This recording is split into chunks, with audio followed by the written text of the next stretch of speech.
আজকে আমি আপনাদেরকে শিখাবো চারকুল পাঠ করে হাতের তালুতে ফু দিয়ে মাটিতে আঘাত করলে কি হয়। খুবই দামি এই আমলটি আপনি শিখে রাখুন, আপনার কাজে লাগবে। তাই এই আমলটি কিভাবে কখন করবেন আমি আপনাদেরকে বিস্তারিত ভাবে অতি সহজেই বলে দেব। আর এই আমলটি করে আপনি অনেক উপকৃত হতে পারবেন। আমলটি করতে আপনার অল্প কিছু সময় ব্যয় হবে। অল্প কিছু সময় ব্যয় করে আপনি যদি উপকৃত হতে পারেন তাহলে তো আপনার জন্য ভালো।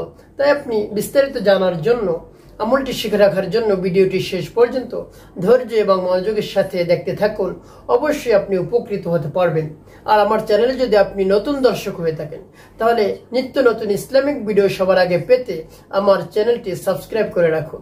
তো প্রিয় ভাই বোনেরা, এই আমলটি আপনি কখন কিভাবে করবেন আমি আপনাদেরকে বলে দিচ্ছি। এই আমলটি আপনি করবেন জোহরের নামাজের পরে।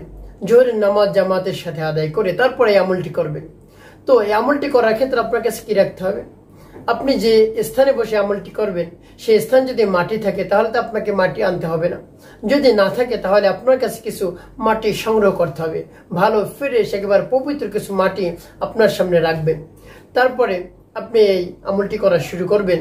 আমলটি করার ক্ষেত্রে আপনাকে অবশ্যই পবিত্রতা অর্জন করতে হবে। তারপর আপনি পবিত্র একটি স্থানে বসবেন। পবিত্র স্থানে বসে আপনার জীবনের গুনার কথা স্মরণ করে মহান রব্বুল আলামিনের কাছ থেকে আপনি গুনাহ মাফ করাবেন।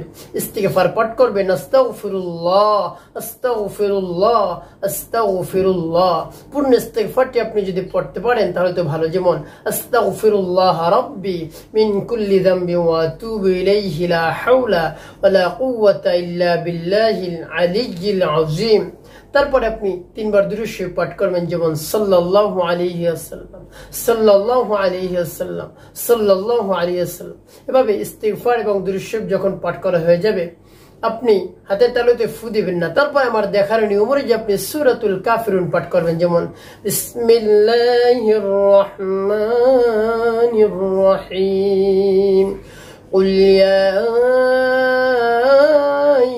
الكافرون لا أعبد ما تعبدون ولا أنتم عابدون ما أعبد ولا أنا عابد ما عبدتم ولا أنتم عابدون ما أعبد لكم دينكم ولي دين।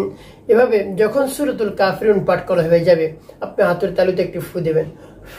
তারপরে আপনি সূরা ইখলাস পাঠ করবেন, যেমন বিসমিল্লাহির রহমানির রহিম قل هو الله أحد الله الصمد لم يلد ولم يولد ولم يكن له كفوا أحد। এভাবে যখন সূরাতুল ইখলাস পাঠ করা হয়ে যাবে আপনি আরো একটু ফু দেবেন।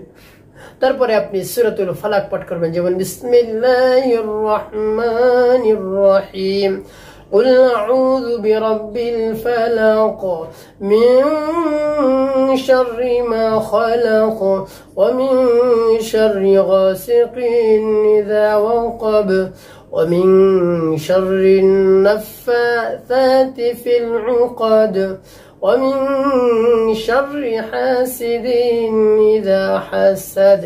তারপর আবার একটু তারপরে সূরা নাস বিসমিল্লাহির রহমানির রহিম قل أعوذ برب الناس ملك الناس إله الناس من شر الوسواس الخناس الذي يوسوس في صدور الناس মিনাল জিন্নাতি ওয়ান নাস।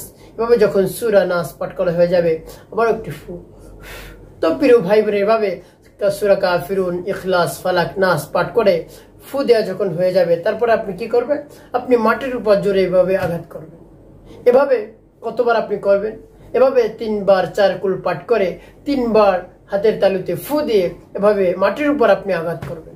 তারপরে সর্বশেষ আপনি তিনবার দুরূদ শরীফ পাঠ করবেন, সাল্লাল্লাহু আলাইহি ওয়াসাল্লাম সাল্লাল্লাহু আলাইহি ওয়াসাল্লাম সাল্লাল্লাহু আলাইহি ওয়াসাল্লাম।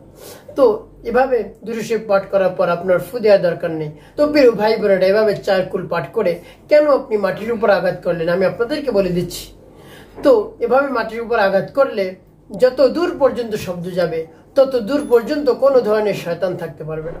আপনার আশপাশে যদি কোনো ধরনের শয়তান থাকে তাহলে সেই শয়তান দূর হয়ে যাবে।